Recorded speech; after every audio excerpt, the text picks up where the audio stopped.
Olá, sejam muito bem-vindos ao Nossa Resenha, o programa do nosso futebol que entrevista personalidades do futebol brasileiro, do esporte que a gente mais ama. E agora o programa de hoje ele está mais voltado para a região norte, para o futebol paraense. Recebemos aqui Ricardo Catalá, técnico do Clube do Remo, campeão brasileiro da Série C pelo Mirassol, com trabalhos também no Red Bull Brasil, no São Bernardo, no Operário, no Guarani. Um profundo conhecedor do futebol, cara estudioso, e a gente tem a honra de tê-lo aqui com a gente na nossa resenha. Ricardo Catalá, seja muito bem-vindo. Obrigado, é um prazer poder participar, espero que a gente consiga aí ter um bate-papo bacana sobre futebol. Ao meu lado, compondo a bancada do programa, Diogo Puget, jornalista do SBT Pará, também conhece bastante a realidade do futebol paraense. Seja bem-vindo, Diogo.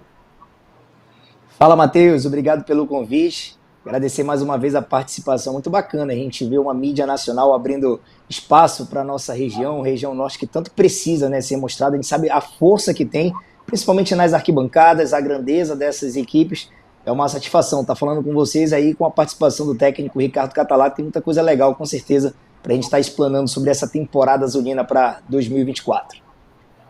E o trabalho do Ricardo Catalá, ele começa, na verdade, no meio da Série C do ano passado. Ele assume o Clube do Remo a partir da 5ª rodada, quando até então a equipe vinha de 4 derrotas consecutivas na lanterna da competição, ameaça de rebaixamento.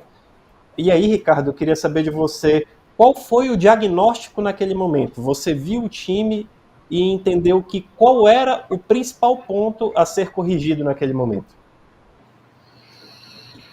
Acho que tinha um aspecto anímico, mental, psicológico para ajudar, porque, obviamente, quando você perde 4 jogos num clube com a cobrança que existe aqui, todo o ambiente se deteriora.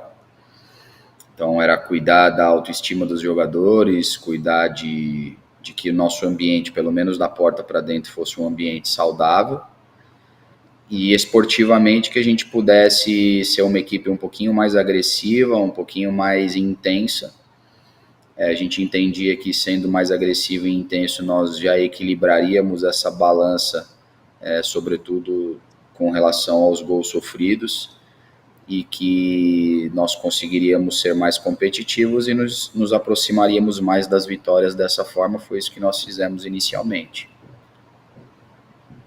Catalá, eu queria aproveitar essa tua primeira resposta para te fazer uma pergunta e até dar oportunidade para quem ainda não sabe, mas que tu apresentasse um pouquinho essa tua formação, a questão da psicologia ligada ao futebol também, que você sempre procura fazer presente nos elencos que você trabalha. Então, na verdade, assim, às vezes é até legal poder esclarecer isso, que as pessoas às vezes confundem. Eu não sou psicólogo, né, não tenho formação para exercer essa função. Eu tenho uma especialização na Universidade de Barcelona em psicologia do esporte. Então, é uma psicologia aplicada ao esporte.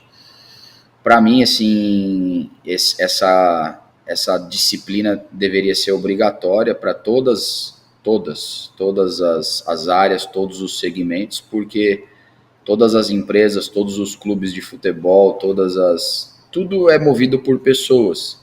E a psicologia nada mais é do que o estudo sobre o comportamento das pessoas, das relações, das interações.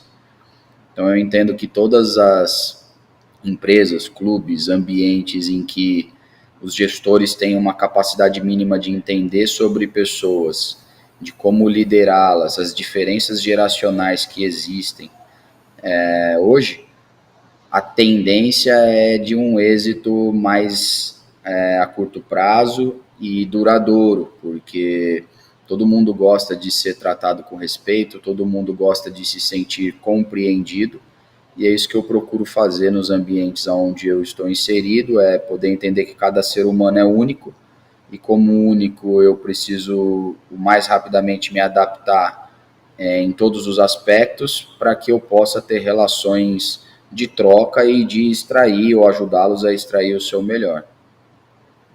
Até em cima disso que você está falando, se a gente olhar a sua carreira como técnico, para além do momento em que foi auxiliar, você majoritariamente trabalhou em clubes empresariais, né? Ali, tirando o Guarani e o Operário, a gente pode falar do Red Bull Brasil, do próprio São Bernardo, do Mirassol, que tem mais essa pegada de gestão empresarial. Qual foi o maior impacto quando você chegou no Remo, na região norte, num clube de massa, num momento de extrema necessidade?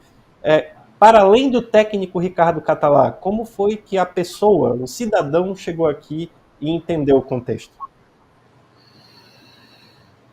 Acho que esse é um ponto fundamental, né? Entender o contexto. Então, obviamente, antes de aceitar o convite, eu já sabia que era uma região apaixonada por futebol, que os torcedores respiravam futebol, que o nível de cobrança seria gigantesco, que provavelmente o clube teria, ainda que estivesse se organizando, problemas estruturais, e nesses problemas estruturais, e aí estruturais não de estrutura física, né, estruturais de realmente de processos, de organização, é entender que eu precisava atacar aquilo que era emergencial. O que era emergencial era ganhar jogo e fazer o time subir na tabela. E à medida em que eu pudesse desenvolver o meu trabalho e conquistasse a confiança das pessoas, sobretudo internamente, eu poderia ajudar o clube a se desenvolver para uma perspectiva mais holística da coisa, né? Futebol é muito mais do que só a bola bateu na trave e entrou, ou bateu na trave e saiu. Tem várias outras coisas que permeiam e que vão influenciar em ela bater na trave e entrar mais vezes do que ela bater na trave e sair mais vezes. Existia até uma mística catalã que muitos cronistas da imprensa paraense, naquela época em que Remo e Paysandu deviam muito seus quadros, não só de atletas, mas do funcionalismo como um todo. Por exemplo, a partir do momento que se não cumpria um acordo, desde a moça que lava o uniforme, da moça que faz a comida, de que a bola não entrava. E até meio que virou uma verdade isso, que quando as coisas não aconteciam, a gente ia olhar o histórico de pagamento, de fato, sempre estava atrasado. Mas voltando a pegar um pouquinho o gancho dessa parte da psicologia, esses profissionais que trabalham hoje literalmente ao esporte, o teu trabalho ele também abraça uma outra situação que é do coach, né, Catala? Eu queria que você falasse dessa novidade que você trouxe para dar certo, para te ajudar aí nessa temporada 2024, que acaba sendo uma inovação para os nossos clubes aqui do estado. A figura do coaching é uma figura que eu já tenho utilizado nos clubes onde passei, é uma ferramenta super importante. Esse profissional é um profissional especialista em comportamento humano, não é um psicólogo, são coisas diferentes.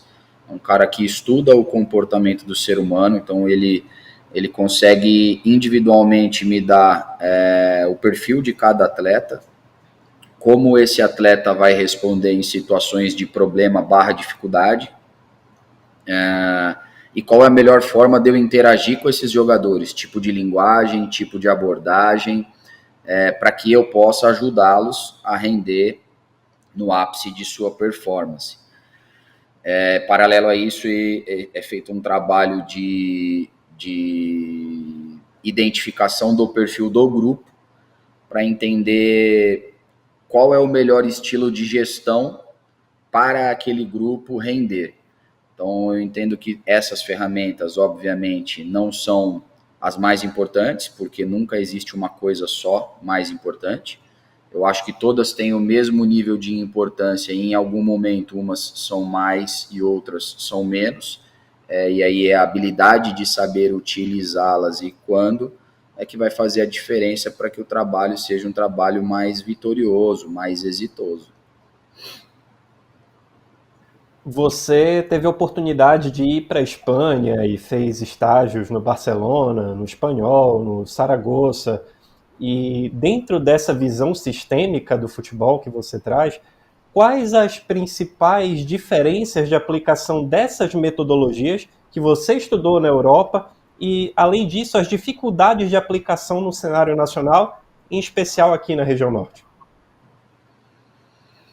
Eu não digo na região norte, porque acho que para eu poder fazer essa comparação, eu deveria já ter trabalhado em todas as regiões do nosso país e aí traçar esse paralelo, né? Então, dentro das minhas experiências, independente da região, A minha visão é de que na Europa, tanto os atletas como os diretores, ou seja, aqueles que estão acima do treinador na escala hierárquica, têm um nível de compromisso ou de profissionalismo maior. A gente ainda vê no Brasil muitos dirigentes que têm as suas empresas, durante o dia não estão no clube, estão tocando sua vida, e 6 horas da tarde o cara vem para o clube para fazer uma gestão de alguma coisa. Eu não acredito nesse modelo, e no Brasil independente do tamanho nos clubes europeus, a regra é que existirão profissionais, especialistas em suas áreas, para operacionalizar o dia a dia do clube. Então, acho que nisso a Europa está um passo na frente, olhando para o todo. Acho que no Brasil, aí, pensando nas divisões superiores, já é algo bem distribuído, bem difundido. E a mentalidade do atleta fora, né? O atleta fora, acho que impacto sociocultural também tem muito a ver, porque o atleta que nasce num país super desenvolvido, ele vai receber, obviamente, melhor educação, vai ter acesso facilitado a melhores informações, e a gente sabe que o sistema de ensino no nosso país não é um sistema que privilegia, sobretudo, aqueles menos favorecidos, que é normalmente de onde vêm os atletas de futebol. Então, muitas vezes, você precisa ajudar o atleta em muitas questões que seriam básicas, porque ele não recebeu o básico. E aí eu estou falando desde educação até afeto, realmente, carinho. Às vezes o cara nasceu num ambiente tão cascudo, tão duro, que isso foi moldando um comportamento que muitas vezes pode ser prejudicial para que o atleta renda na plenitude. Diogo, você antes de tocou na passar a bola questão para da... Pois ti, não. rapidinho, porque em cima disso que o Ricardo Catalá falou, a gente tem um vídeo muito especial aqui para mostrar para ele, que é de um jogador que trabalhou com ele no Red Bull Brasil, no tempo que o Ricardo Catalá foi auxiliar do Maurício Barbieri, então treinador, naquela ocasião, e a gente queria exibir para você, Catalá, porque antes ele começa falando do Maurício Barbieri, mas destaca muito a importância que você teve na formação profissional. É o Bernardo, zagueiro do Borro. Legal. Ele veio a traçar uma excelente carreira, foi para o Flamengo, que é um dos maiores clubes do Brasil. Depois eu tive a felicidade de encontrar ele agora no Red Bull Bragantino, quando eu fui fazer um tratamento no meu joelho. E foi um cara que me ajudou muito, e desejo tudo de melhor para ele, porque é um excelente treinador, um dos melhores dessa nova safra. E também eu queria mencionar o Ricardo Catalá também, que era o auxiliar dele, que também teve, cara, um impacto muito, muito grande na minha carreira. Então não seria justo eu mencionar o Maurício e não mencionar o Ricardo Catalá. Queria mandar um abraço para os dois e desejar tudo de melhor. Que top, hein? Esse legal, é o eu fico Bernardo. feliz. Eu fico feliz. O Bernardo é um cara que eu absorvi ele na base. Na época era Pão de Açúcar Esporte Clube, né? Depois foi vendido para um grupo de Osasco e virou Audax Osasco e tal. Mas eu absorvi o Bernardo com 14 anos de idade, no sub-14 ainda, e a gente foi junto aí praticamente até os 18 anos dele. Depois eu convenci não só o Maurício, mas a direção da Red Bull em trazê-lo para dentro do projeto na Red Bull. E acho que ele foi um case de sucesso dentro da empresa, porque ele performou no Red Bull Brasil, depois ele performou no time B da Áustria, que é o Liefering, aí ele performou no time A da Áustria, que é o Salzburg, e depois ele performou na Bundesliga, no Leipzig, que é uma das ligas mais competitivas do mundo, se não a mais, junto com a inglesa. Então acho que é uma carreira bacana, uma carreira de sucesso. O Bernardo é um cara que hoje pode viver do futebol, jogando num nível altíssimo, e eu fico feliz que de alguma forma eu possa ter marcado a carreira dele e a vida, sobretudo pelo que eu já mencionei, que é acreditar nas relações humanas. Catalá, é interessante essa resposta dele, que mostra muito assim o sentimento de gratidão que ele tem com a tua pessoa. Aí a gente pega uma entrevista que você deu recentemente agora, já pelo Remo, dizendo que você, o Catalá, ele não se casaria com nenhum jogador, que ele não vai ser, assim, dar prioridade para aqueles que foram indicados por você. Eu queria saber de você como é que é a sua relação, de fato, no dia a dia com os atletas para ganhar essa confiança. Se o Catalá é aquele mais do tipo paizão, ou é mais aquele chefe mesmo que cobra os compromissos do dia a dia, como é que é essa tua relação humana com os atletas, até para que existam sentimentos como esse que foi exposto aí pelo Bernard? Na verdade, o jogador sabe que quando eu digo que eu não me caso com nenhum deles, eu tô casado com todos, de alguma forma, porque eu não sei se vocês são pais já, mas a paternidade, ela implica em dizer muito mais não do que sim aos seus filhos. O desenvolvimento deles passa muito pela quantidade de nãos que eles vão ouvir ao longo da vida. Eu procuro ter uma relação muito transparente, muito honesta. Acho que isso também, às vezes, em algum momento pode assustar, porque a nossa sociedade ela é carente de honestidade, ela é carente de transparência, de sinceridade. A gente vive num mundo em que um tem que levar vantagem em cima do outro, está constituído para isso, e aí quando você encontra alguém que não tem esse tipo de interesse, que só quer dizer a verdade de forma verdadeira, às vezes choca. Eu recebo muito, assim, em início de trabalho, perguntas do tipo de alguns atletas, professor, o que eu preciso fazer para melhorar? E aí eu pergunto para eles, você quer a resposta política, a politicamente correta, ou você quer a resposta honesta e sincera? E aí todos eles dizem o seguinte, eu quero a honesta e sincera. Tem certeza? Você está preparado realmente para ouvir o que eu tenho para te dizer? Tenho, pode falar. Porra, eu acho isso, e aí eu falo tudo. E, obviamente, com muito respeito, mas eu digo a verdade sobre a minha perspectiva, sobre a minha ótica naquele momento. E aí ele tem que absorver aquilo que faz sentido e trabalhar em cima daquilo. Mas num primeiro momento, quando o cara ainda não te conhece, choca um pouco, né? Porque a verdade nem sempre ela é agradável, ela nem sempre é bacana de ouvir. Eu, todas as vezes que termino trabalhos nos clubes, eu me reúno com 3, 4 jogadores de perfis diferentes no elenco e peço para eles uma avaliação do meu trabalho. E digo, olha, pode meter o pau se tiver, pode vir que eu estou preparado. Porque eu acredito que o crescimento só vem quando você escuta alguém que vai te dizer algo de forma verdadeira, genuína, sem meias palavras, sem censuras, e você de fato olha para aquilo e diz, pô, legal, porque assim, é importante que você entenda o ponto de vista do outro sobre você. Como vocês me veem, como os atletas me veem, porque através dessa perspectiva, eu consigo entender se eu estou sendo ou não assertivo nas relações e na comunicação. Porque para mim comunicação não é o que eu falo, é o que você entende. Então ter esse cuidado com isso, para mim, tem um peso grande. Talvez por isso, e entre outros motivos, eu tenha conseguido marcar a carreira do Bernardo e de alguns outros jogadores. E, Ricardo, em cima dessa situação toda, você falou de final de trabalho, que reúne com alguns jogadores. A sua passagem pelo Guarani, ela termina após uma derrota para a Ponte Preta. E hoje a gente tem um quadro aqui em Belém que o Paysandu está na Série B e o Remo sequer conseguiu a classificação para a segunda fase.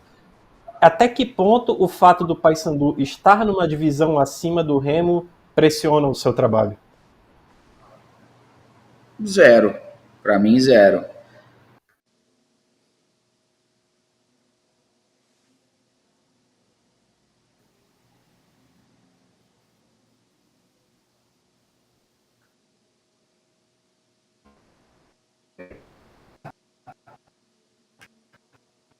Para conseguir fazer o que faz.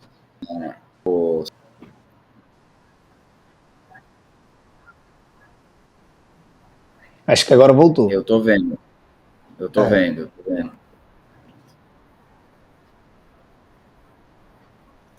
Tá bom, combinado. Posso, tranquilo. Vamos lá. Ricardo, em cima da última resposta que você deu, a gente pode relembrar um pouco o trabalho no Guarani, que foi encerrado após uma derrota para a Ponte Preta no Clássico. E aqui a gente tem o quadro do Paysandu vai disputar, na verdade, a Série B, agora em 2024, e o Remo que sequer chegou na segunda fase da terceira divisão ano passado. O fato do Paysandu estar acima do Remo no cenário nacional pressiona o seu trabalho? Zero, até porque as circunstâncias que se deram no Guarani, principalmente de porta para dentro, poucas pessoas sabem. Um dia, quando eu já talvez estiver aposentado ou escrever um livro, eu conte tudo. Mas, mesmo que não fosse por esse motivo, zero. Eu penso o seguinte, pressão... O que é pressão, né? Pressão, para mim, é algo que você sente quando você não está preparado para fazer o que você faz. Montar treino, desenvolver jogadores, guiá-los, liderá-los, fazer jogos importantes, é a minha vida. Eu faço isso há mais de 20 anos, ainda que não como profissional, como treinador profissional são menos anos, mas eu tenho uma estrada por trás que me preparou para fazer o que eu faço. Eu entendo que no país, sobretudo no Brasil, resultado é algo que dita o caminho das decisões das direções de futebol, mas não é algo que eu controlo. Então, como é algo que não controlo, não tira meu sono. O Campeonato Brasileiro ainda está muito longe assim, para a gente fazer uma perspectiva, Catalá, mas eu queria pegar o gancho com você, o fato de você estar iniciando uma temporada, de você ter comandado aquele trabalho inicial, desde a parte física, a formação do elenco, porque a escolha das peças também muito passou por você. A gente pode imaginar um desfecho, claro que não tem como, a gente não tem uma bola de cristal aqui para prever nada, mas o torcedor ele pode esperar um desfecho diferente do Remo avançar, do Remo brigar de fato pelo acesso, algo que não aconteceu em 2023? É difícil de falar sobre algo que a gente não controla, né? A gente não controla resultado de jogo, a gente não controla o que vai acontecer ali na frente. Eu não tenho dúvida de que esse elenco foi montado para brigar por tudo. A gente sabe que jogos decisivos, jogos pesados, são definidos nos detalhes. A gente precisa ter uma capacidade grande de cuidar dos detalhes para que nós sejamos mais vezes vitoriosos do que derrotados.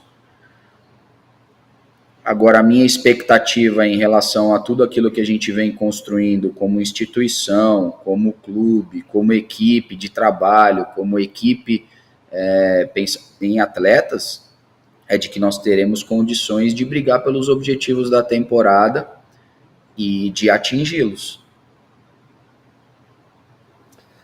Catalá, qual é a diferença de treinar o Mirassol, onde você foi campeão brasileiro da Série C, que é o principal objetivo do Remo na temporada, e do Remo?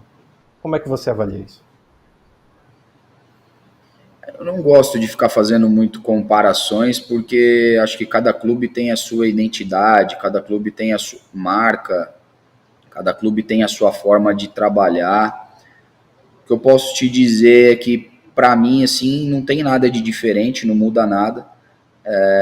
Vão ser sempre os mesmos aspectos que eu vou levar em consideração para desenvolver o meu trabalho. Então, respeito a todos aqueles com quem eu me relaciono, os atletas, os adversários, os torcedores, a imprensa, os funcionários do clube, a direção, o staff da comissão permanente. Então, isso para mim é inegociável. A minha equipe, independente de ter mais ou menos qualidade, ela vai competir pra caramba. Nenhum jogo vai ser vencido ou perdido por falta de atitude, compromisso, dedicação e entrega. Isso aí é uma coisa que eu não vou admitir e não vou permitir. Os jogadores já sabem disso, porque esse recado é dado bem cedo. E aí, obviamente, por uma questão de filosofia e afinidade, eu gostaria que minhas equipes fossem sempre mais proponentes, sempre mais controladoras do jogo. Nem sempre você vai conseguir controlar o jogo com a bola, às vezes vai ser através do espaço, mas que a gente, independente de qual seja o tipo de controle, esteja fazendo isso de forma consciente, não de forma intuitiva. Catalá, ainda há pouco o Matheus ele passou uma relação aí dos clubes onde você já trabalhou, e se eu não estiver enganado, o Remo é o primeiro da região norte. Te surpreendeu positivamente a estrutura do clube? Hoje o Remo tem um NASP, onde o jogador precisa... Um Baenão, vamos considerar assim, até como um grande centro de treinamento, onde tem um gramado da melhor qualidade que você tem realizado os treinamentos, tem o NASP com a academia lá dentro, o departamento médico também muito qualificado na figura do Dr. Jean, e a própria formação do elenco. Eu acredito que dentro daquilo que foi pensado e planejado com você, dá a oportunidade de você pedir, por exemplo, um jogador e a diretoria atender a esse pedido dentro daquilo que era imaginado. Então te surpreendeu, Catalá, um pouquinho a estrutura oferecida pelo Remo? Sim, isso me surpreendeu positivamente, sobretudo essa estrutura de performance e saúde que você mencionou do NASP. Acho que a gente ali tem condição de desenvolver um trabalho de excelência na prevenção de lesões, no cuidado ao atleta, né? Eu acho que a gente falou daquele cuidado mental, de ter esse cuidado com o aspecto da cabeça, mas também ter o aspecto do cuidado com o corpo, da gente entender que nós temos um papel fundamental na educação desses jogadores, no complemento dessa educação, de guiá-los para uma vida mais saudável, no sentido de eles terem mais longevidade, de eles estarem mais tempos aptos, ativos, habilitados a jogar. Toda vez que o atleta vai para o departamento médico, muitas coisas se tornam prejudiciais na própria carreira dele, então é fazer ele entender que aquilo que ele come, o quanto ele dorme, como ele treina, como ele se recupera, tem um impacto grande na forma como o ano dele vai ser, e eles precisam dos números positivos para conseguirem melhores contratos, para conseguirem evoluir na carreira, subir de divisão e entregar internamente os objetivos esportivos da instituição. E, Matheus, me permita fazer mais essa pergunta na sequência, para pegar o gancho dessa resposta do Catalá. Você citou na questão dos hábitos saudáveis, né, Catalá? Em uma outra resposta, em uma outra coletiva, você já citou que gosta de uma cervejinha. Eu queria saber qual a tua opinião com relação ao jogador de futebol. Você meio que já deu um toque aí nessa sua última resposta, mas qual é o teu pensamento com relação ao jogador? Aquele que depois de uma vitória gosta de um pagodinho, de uma balada, de tomar uma cervejinha na folga. Qual é o seu pensamento sobre isso? Dá para casar e ter uma união onde o resultado final seja positivo, não seja prejudicado, do cara tomar a cervejinha dele, saber curtir o período de folga? Eu penso que sim. Para mim, a vida é um equilíbrio, né? Aquele cara que só trabalha, ele provavelmente vai perder a esposa, ele não vai ter atenção nem o afeto dos filhos, ele não vai ver um pôr do sol, ele não vai se encontrar com os amigos, ele não vai jogar uma pelada, enfim, ele não vai ter uma vida equilibrada, porque ele só vai fazer uma coisa. E aquele cara que acorda tarde, não vai ao trabalho, que só quer saber de beber, que só quer saber de farrear, também, porque esses hábitos vão afastá-los de pessoas que provavelmente poderiam oferecer muito mais a ele. Então, acho que o atleta não é diferente, ele é um ser humano. Obviamente que, sobretudo estando numa camisa como a nossa, tudo o que é feito é mirado com lupa, né? Tudo é aumentado muito, então o jogador precisa ter essa inteligência em relação a... Ainda mais nessa era digital, né, Catalá? Onde tudo está sendo filmado, onde tudo está sendo fotografado. Sim, é isso. Acho que hoje tudo isso potencializa os possíveis resultados, mas eu acredito que assim, o atleta ele tem que ter o direito de poder ir no shopping, dar uma volta com os filhos, com a esposa, de poder sentar no restaurante e tomar uma taça de vinho, um chopp na data certa, no dia certo, no dia de uma folga. A gente tem que entender que o resultado condiciona muito o quanto a gente vai poder aproveitar ou não a nossa folga, porque o torcedor ele é movido a paixão, amor, e ele vai ter uma dificuldade grande de entender que se você depois de uma derrota foi aproveitar a sua família, para ele aquilo é visto como uma falta de respeito, e a gente precisa entender que esse é o contexto, que é assim, e obviamente buscar nos adaptar sem deixar de ter uma vida equilibrada. Catalá, em cima dessas reflexões que você está fazendo, a gente pode relembrar um pouco do seu trabalho no Mirassol, no Paulistão 2020, quando inclusive você e o Luxemburgo foram eleitos como os técnicos do campeonato. Naquela oportunidade, você acabou perdendo 18 jogadores por contratos encerrados e teve que promover 11 atletas da base para poder terminar o campeonato. O Mirassol acaba como semifinalista naquela oportunidade, numa grande campanha. Se você tivesse que promover hoje a mesma quantidade de atletas no Remo, por outros motivos, você acha que teria o mesmo sucesso? Como você avalia o trabalho da base do Remo hoje? É difícil te dizer se eu teria o mesmo sucesso, porque a gente está avaliando depois de ter vencido o São Paulo e depois de ter feito um jogo de igual para igual contra o Corinthians. Talvez se eu tivesse tomado 4 do São Paulo, ninguém lembraria desses 11 e talvez o resultado ou a avaliação do trabalho da base do Mirassol seria ruim em função do resultado. Olha como o resultado condiciona, né? É a maior campanha da história do clube no Paulistão, terceiro colocado, se deu nessas condições, num jogo histórico, onde a gente consegue vencer o São Paulo por 3-2, e aí o resultado chancela ou não coisas que deveriam ser validadas. O Mirassol é de excelência, e o trabalho de base realizado aqui é um trabalho de base que está se desenvolvendo. A gente não tem todas as categorias ainda no clube, a gente está num processo de estruturação, mas os jogadores que nós temos hoje, que estão treinando conosco, têm oferecido uma boa versão.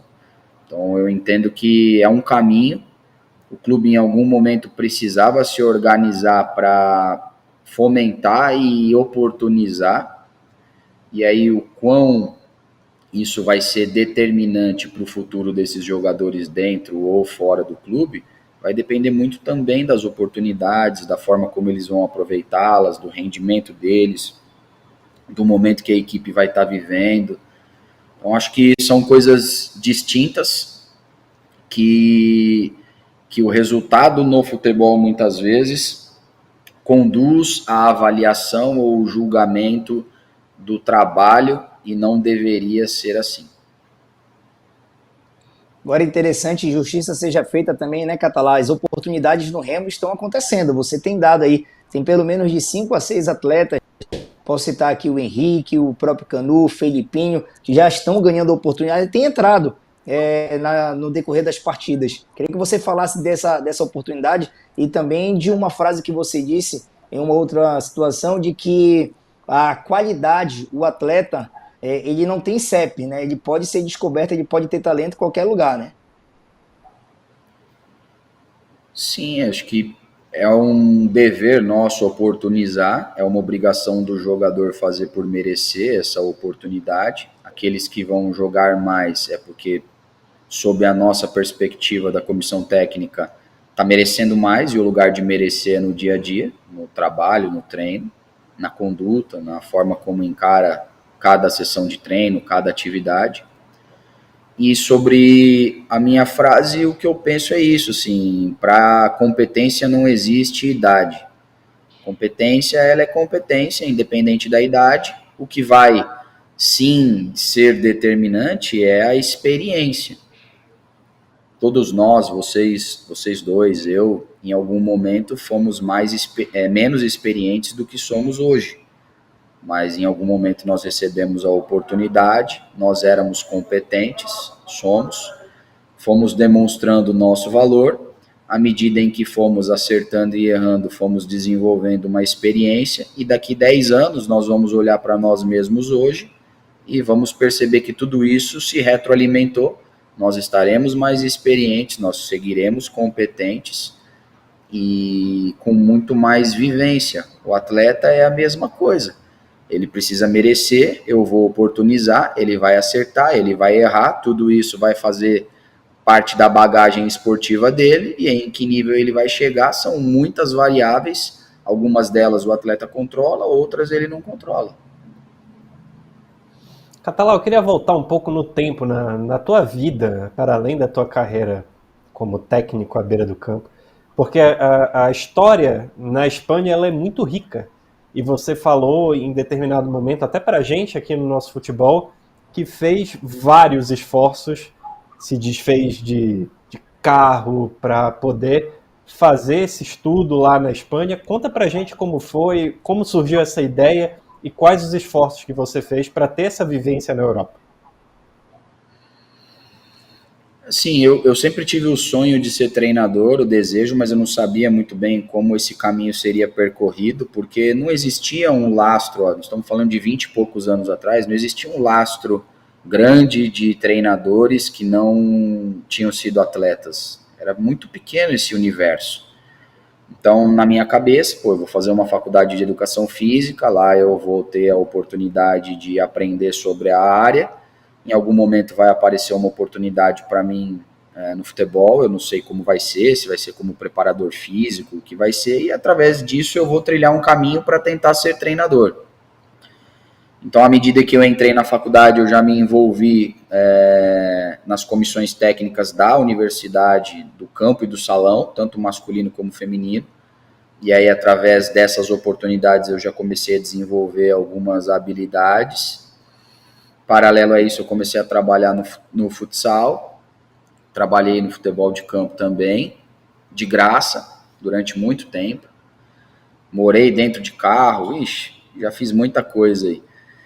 E eu ainda tenho um privilégio que é ser filho, apesar do meu pai já ser falecido, eu sou filho de espanhol. Meu pai é nascido em Barcelona, veio para o Brasil muito jovem, e por esta filiação eu tinha a dupla nacionalidade, eu tinha o passaporte espanhol, o que me credenciava a entrar na Europa e trabalhar lá, sem precisar de visto de trabalho. Ou seja, era um facilitador para que eu decidisse arriscar. E aí, na minha cabeça, se eu for para a Europa, onde o centro grande do futebol hoje existe, eu provavelmente aprenderei coisas que talvez aqui no Brasil eu não consiga aprender agora. Talvez isso possa ser um diferencial de mercado. E em algum momento, quando eu voltar para o Brasil, esse diferencial de mercado pode me abrir as portas que eu desejo como treinador. Tudo foi no campo da hipótese, porque você não tem certeza de nada. E aí eu decidi correr o risco. Eu tinha o facilitador de ter o documento, os recursos eram escassos, mas eu tinha um carro, e aí através da venda do carro eu comprei uma passagem de ida, o resto eu troquei por euro, arrumei um lugar para ficar 30 dias lá, e aí iniciei minha trajetória, mas foi muito, se você olha hoje assim, você fala, foi loucura, foi maluquice, como que você achou que poderia dar certo? Mas eu acredito muito em duas coisas, em cocriação, acho que a gente é responsável por cocriar aquilo que a gente vai viver no futuro, e acredito muito em energia. E aí eu tinha uma convicção de que daria certo, não sabia como ia ser, mas eu tinha convicção de que ia dar certo.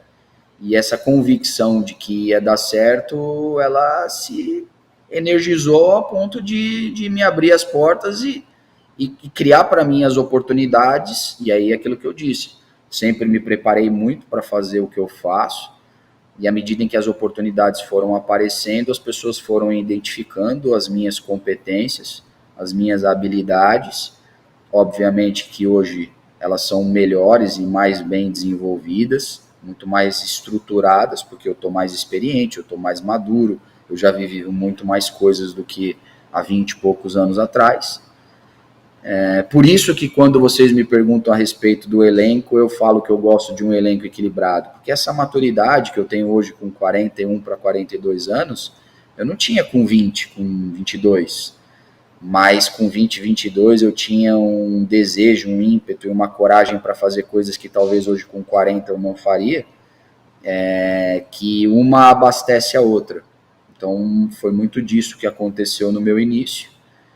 E aí, obviamente, eu tive a felicidade também e a bênção de Papai do Céu para poder aproveitando as oportunidades que me foram concedidas. Catalá, eu vou usar um termo aqui, mas não entenda ele como um pejorativo, tá? Ele é até muito comum no futebol, que é o fominha. O catalá, ele se considera um fominha de conhecimento, assim, e aproveitando, pegar um gancho de uma segunda pergunta nessa mesma, como é que você faz para se atualizar, buscar cada vez mais esse conhecimento, sabendo que a rotina de vocês é praticamente 24 horas trabalhando? É leitura, é network com outros profissionais? Sim, eu sou fominha por conhecimento, acho que aquele que quer ser um bom profissional, um cara destacado na sua área, ele precisa sempre olhar para os lados, e hoje, com todas as ferramentas tecnológicas que nós temos, isso está muito facilitado, então você consegue assistir um treino do Manchester City no canal deles no YouTube, você consegue assistir nas redes sociais, apesar de eu não ter, mas eu recebo muito link, consigo abrir na web de exercícios bacanas que a gente consegue encontrar de outros treinadores dentro do Brasil e fora dele. Então acho que é muito importante que a gente esteja atento para isso, esteja antenado e obviamente sempre adapte ao nosso contexto, aonde a gente está inserido, aquilo que cabe, aquilo que não cabe. Sobre a rotina, assim, eu sou um cara que chego cedo no clube, normalmente 7 e pouco eu estou no clube. Agora, recentemente, aí no domingo, eu fui embora 7 horas da noite, cheguei às 7 da manhã, fui embora às 7 horas da noite e o segurança brincou comigo, disse assim, pô, pensei que o senhor não ia embora hoje. Mas essa é a minha forma de me relacionar com o trabalho, né? Eu amo o que eu faço, para mim não é algo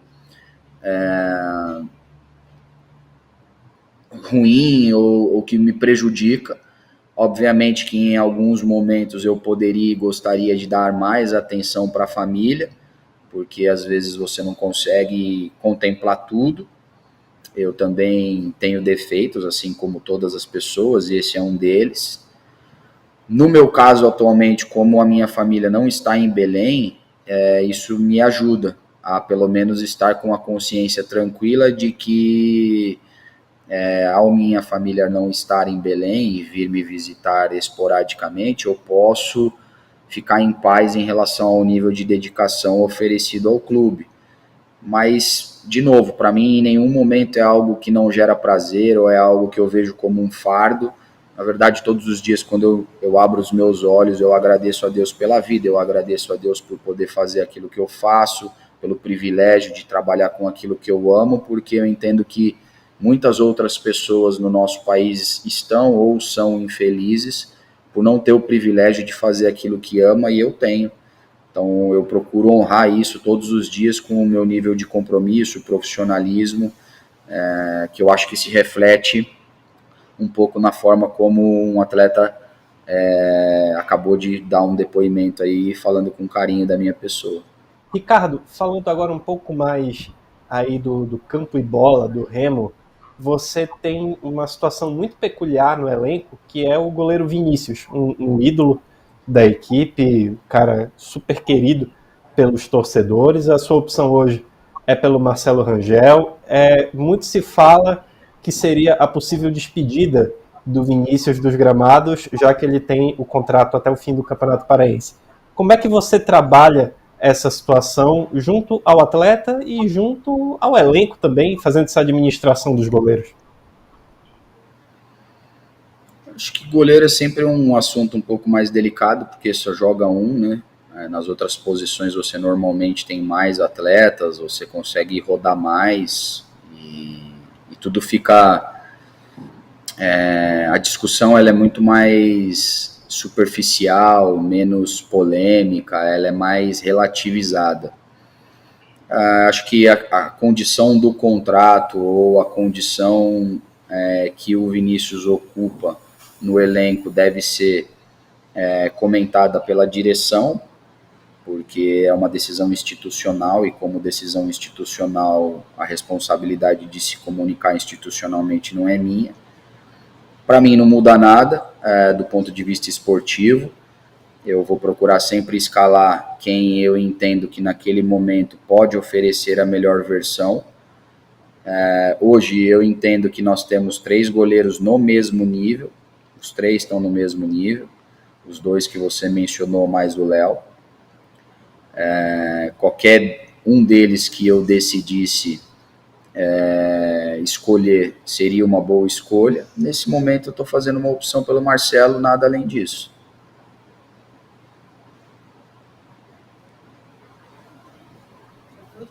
Diogo?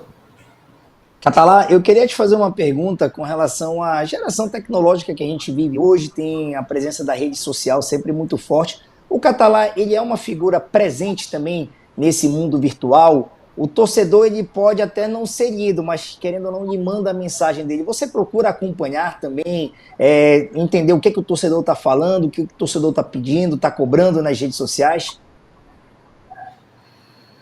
Não tenho rede social. A única coisa que eu tenho é o WhatsApp, porque acaba sendo uma ferramenta de comunicação, na minha opinião, muito mais do que de interação social no formato das redes que a gente tem hoje aí, né? Instagram, Facebook, Twitter, X, enfim, TikTok, sei lá, tem mais um monte aí. Cada dia surge uma nova e eu não sou um cara, acho que eu nasci um pouco numa época diferente da que eu me adaptaria melhor. Eu não sou um cara que gosto muito de falar no telefone, eu não sou um cara de ficar muito pendurado em aparelhos, na frente de computador. Faço o que precisa para assistir vídeos, porque a minha profissão exige isso, edição, material de treino, mas essa parte social, assim, ou de redes sociais, não me pega muito, porque eu acredito muito nas relações. E eu penso que a rede social, ela te aproxima de quem está longe, mas te afasta de quem está perto.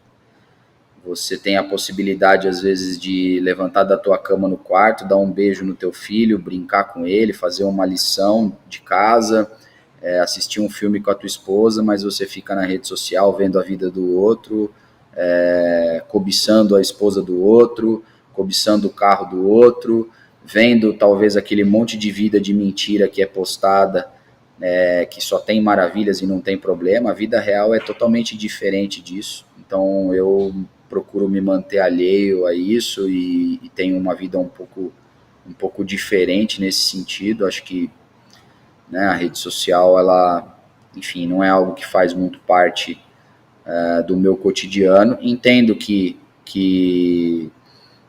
a maior parte das pessoas utilize hoje isso para manifestar suas opiniões, mas como eu não estou no futebol para me promover e não quero utilizar o futebol para me promover, na verdade, a minha visão sobre quem faz isso é até de desrespeito, porque eu só tenho o que tenho e só sou o que sou graças ao futebol. Então a minha obrigação é devolver ao futebol tudo que ele me oferece, e aí isso vem com nível de profissionalismo ímpar, nível de compromisso com a minha carreira, com os torcedores da instituição que eu represento, com os jogadores, com vocês da imprensa. Enfim, eu entendo que a melhor forma de eu fazer barulho é o meu trabalho fazer barulho. Entende? Eu não preciso de artifícios ou não vou utilizá-los para levar nenhum tipo de vantagem. Quanto mais depoimentos como esse do Bernardo eu tiver, mais certeza eu tenho de que eu estou indo na direção correta, que é ter uma importância com os jogadores, muito mais do que se eles fossem uma mercadoria que você pega na prateleira do supermercado, né? Eles são seres humanos e eu acredito no ser humano e procuro ter uma vida voltada ao desenvolvimento deles, porque eu acredito que essa é a melhor forma da gente ter uma equipe que nos represente bem todas as quartas e domingos. Em cima do que o Ricardo Catalá falou, lembrando que o nosso futebol transmite a Série C do Campeonato Brasileiro, assim como a Bundesliga, o Campeonato Alemão. Você confere as duas competições aqui com a gente. Agora, Ricardo, a gente sabe que a Série C, claro, é o principal objetivo do Remo no ano, a conquista do acesso, do título. Você olhando para trás, olhando para o ano passado e já fazendo também uma prospecção para a sequência da temporada, O que faltou na sua gestão ano passado, sem contar aqueles 4 primeiros jogos do campeonato do Remo? O que você faria de diferente naquele momento para que o Remo tivesse sucesso e que você pretende fazer esse ano? Eu não faria nada de diferente do que eu fiz. Acho que todas as decisões que eu tomei naquele momento, eu tomei com a convicção de que eram as melhores. Eu nunca tomo nenhuma decisão de forma arbitrária, eu sempre escuto todos aqueles que estão ao meu redor. Acho que falar sempre depois é muito mais confortável e fácil, então eu não faria nada de diferente. Acho que o que faltou para aquela equipe do ano passado foi uma capacidade de transformar em gols as oportunidades que criava. Acho que essa foi uma dificuldade e isso limitou que nós pudéssemos vencer mais partidas, algumas que nós empatamos, algumas que nós perdemos, nós tivemos em momentos cruciais desses jogos oportunidades para marcar, que provavelmente condicionariam muito os resultados, e os resultados obviamente mudariam a nossa colocação na tabela, mas também entendo que tudo nessa vida que você vive tem algum motivo, tem algum propósito, tem algum porquê, e talvez o porquê seja esse de ter o privilégio de desenvolver junto com a direção, os colaboradores do clube, os atletas, um ano de 2024 especial do início até o final. Catalá, eu queria te fazer uma pergunta agora com relação à torcida, que não deixa de ser um dos combustíveis aí do teu trabalho também, é atender a esse desejo do torcedor este que num treino aberto marca presença no Bainão, esse torcedor que numa Série C de Campeonato Brasileiro tem marcas impressionantes, nas primeiras rodadas do Parazão também, o Remo é o dono dos maiores públicos. Queria que você falasse um pouquinho da torcida do Remo e essa força que ela tem nas arquibancadas. Eu já falei muitas vezes disso, né? Eu até comentei logo que eu cheguei aqui, que eu brinquei com a minha esposa, né? Falei, eu tenho uma notícia ruim e uma boa para você. Ela, então fala primeiro a ruim, né? Falei, olha, a ruim é que eu tinha te dito que eu não ia me apaixonar por ninguém e eu me apaixonei. Aí falei, a boa é que não é nenhuma mulher, é a torcida do Remo. E aí ela deu risada, ficou aliviada. Porque é uma torcida realmente apaixonada, capaz de empurrar o time. Não o 12º jogador, mas é o titular e 10 e faixa e tem um nível de importância gigantesco. Tudo que a gente faz aqui dentro, tudo, absolutamente tudo, é voltado para eles e por eles. Ainda que às vezes eu tenha que tomar decisões impopulares, mas é sempre pensando em oferecer para eles aquilo que a gente pode de melhor, seja em relação a resultado, seja em relação à forma de atuar e jogar. Então eu espero que a gente possa, junto com o nosso torcedor, construir um ano realmente especial. O torcedor merece, o clube merece, a cidade merece que o nosso futebol cresça, que o nosso clube se desenvolva, suba de divisão, que ele possa ano que vem estar na Série B, representar bem o nosso estado, que o nosso torcedor que tanto sofreu nos últimos anos, que ele possa finalizar 2024 sorrindo e com os objetivos esportivos conquistados. Esse é Ricardo Catalá, técnico do Clube do Remo, trocou uma boa ideia hoje com a gente aqui no Nossa Resenha. Aproveito para agradecer a assessoria de imprensa do Clube do Remo, que gentilmente concedeu aí o nosso pedido e podemos fazer esse Nossa Resenha com o Ricardo Catalá. Ricardo, muito obrigado pela sua participação aqui no programa. O nosso futebol agradece a sua presença, que o Remo possa ser bem sucedido na sequência da temporada. Obrigado, eu que agradeço o convite, agradeço o bate-papo. É sempre legal quando a gente pode falar de futebol e poder, enfim, colocar cada um o seu ponto de vista e enriquecer. Acho que quanto mais as pessoas puderem ser empáticas e se colocar no lugar do outro, maior é a chance da gente caminhar numa mesma direção. Um ótimo ano para todos, muita saúde, muita paz, que seja um ano abençoado em todos os lares e aí para vocês. Agradeço também ao Diogo Puget, jornalista do SBT Pará, que somou com a gente aqui no Nossa Resenha. Valeu demais, Diogo. Valeu, Matheus. Obrigado pelo convite, a participação aí com o técnico Ricardo Catalá. E se próximo. Sucesso para todo mundo aí em 2024. E a gente agradece a você que está acompanhando Nossa Resenha. Siga a gente nas redes sociais, o nosso Futebol Canal, o @, e até a próxima. Abraço!